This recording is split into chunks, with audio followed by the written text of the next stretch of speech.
Hey guys, so we are here today doing a little bit of a beauty field trip. We are at the San Francisco Institute of Aesthetic and Regenerative Medicine in Union Square, San Francisco. So today we're going to be getting a little Botox.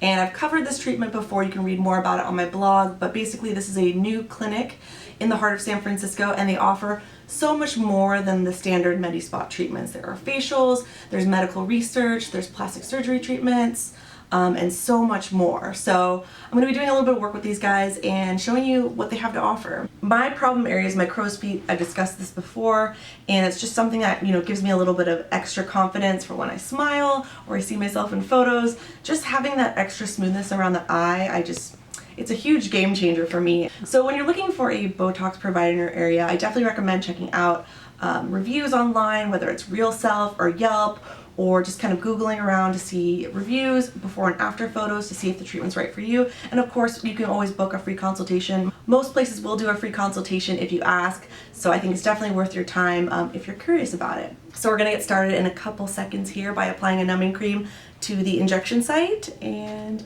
yeah, we're gonna show you guys what happens from start to finish. So I'm just putting a little numbing cream just So cold, it's like cold immediately. Yes.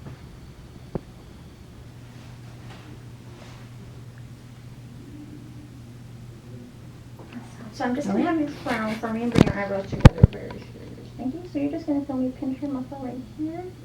And starting a little poke on and we're just going to pour in right there. You doing okay? And keep frowning? Keep frowning for me.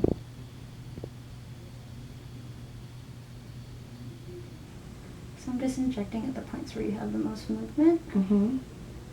Just to kind of help relax those muscles out so we can start preventing these horizontal lines across your forehead from setting in a little deeper.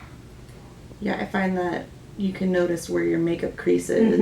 And that's always a good time to start getting your Botox treatment. Like when you notice your makeup starting to settle into the creases. Smile nice and big for me. Okay, so here we go. 1, 2, 3.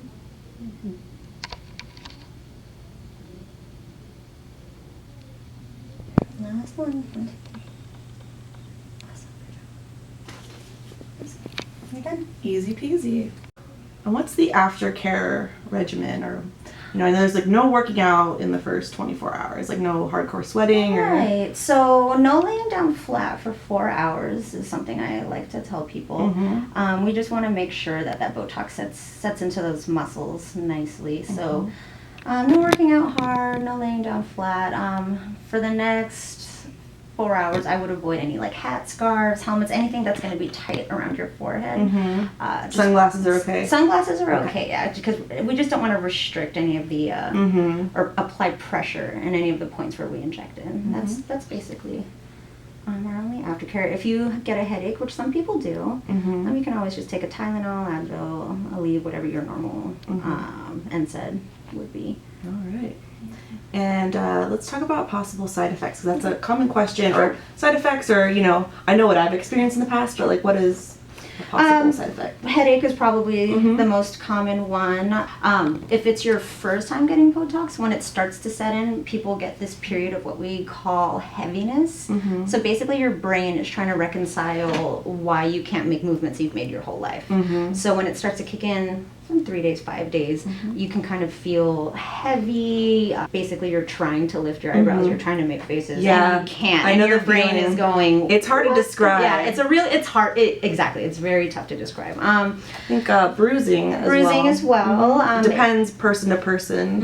And you can always apply ice packs for bruising. Bruising is always a risk anytime you're getting any injection. And there's plenty of concealer that can cover that, so not a big deal. Absolutely, and you can apply makeup right afterwards if you want. Just make sure your hands are clean and your makeup brushes are clean. Awesome. And we had a question about frequency. I don't get Botox every 3 months, but that's the recommended time. Yeah. You definitely don't want to wait until you have full movement back. If you're going the preventative if you're going the preventative route, you want to kind of stay on that 3-month track. Yeah. Now, if you're noticing at 3 months that it's still in there and you don't really have that much movement, you could probably push it out another 2 weeks or so. But it's always good to prevent the lines from even happening.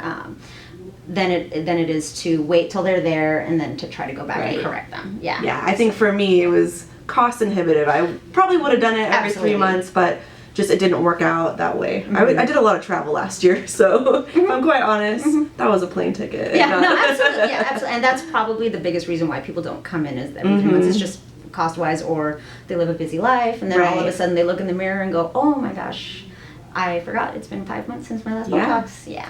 If you only see lines when you're moving your eyebrows up and down, you might not have to start any Botox yet. But if you're noticing at rest when you're just watching TV or something, you have the lines, or like we were talking about earlier, if you're noticing that your makeup is settling into those lines, it's probably time to start thinking about getting some Botox just to prevent those lines from getting deeper and worse. And another common area is the crow's feet. So when we smile, we get these big laugh lines. Yeah, that's another area that women like to soften out just a little bit.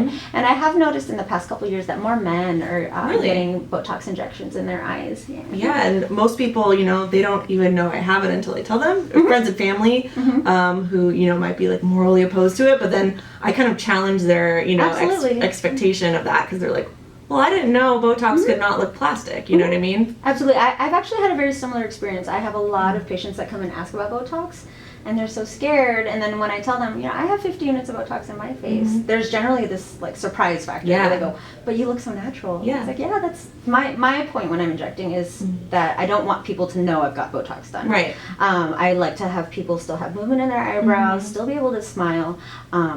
It's very uncommon these days to have that kind of frozen plastic look. Yeah.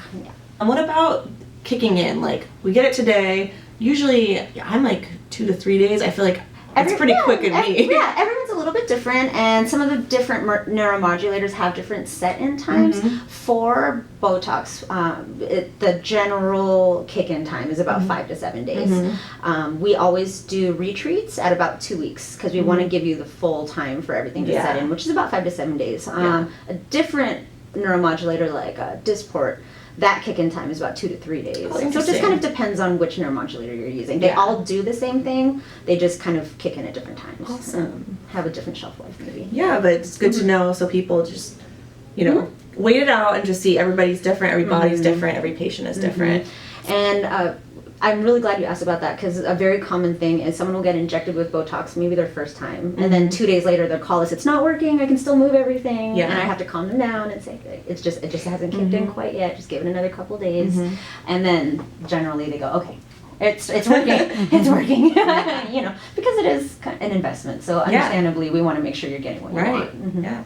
All right, so we are all done with our injections today. So hope you guys enjoyed the FAQ. I'm going to show you guys now fast forward in time to when the Botox is kicked in, so you guys can get an idea of what we were starting with before, what the process was like during, and what are the results afterwards. So I hope you enjoy. These last couple months have been so crazy. I've done numerous updates on my Instagram story about how my Botox is kicked in, how it's worn, and how good it's looking, and how natural it looks. So it has been 9 weeks, so a little bit over 2 months, and honestly, it still looks really good. And when I smile, you can see that in my problem area, it's still really, really smooth and perfect. So yeah, I'm gonna cut to some clips now in the past to show you guys the difference and how we are now. So you can really see the difference. I'm really, really happy with it. If you guys have any questions, leave them in a comment below.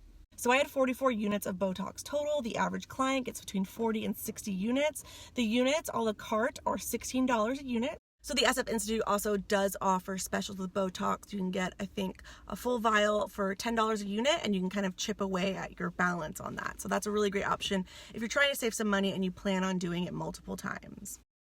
So if you enjoyed this video, please hit it with a thumbs up. Subscribe down below if you haven't already. Leave me any questions in the comments that you may have, and I'll see you very soon in my next video.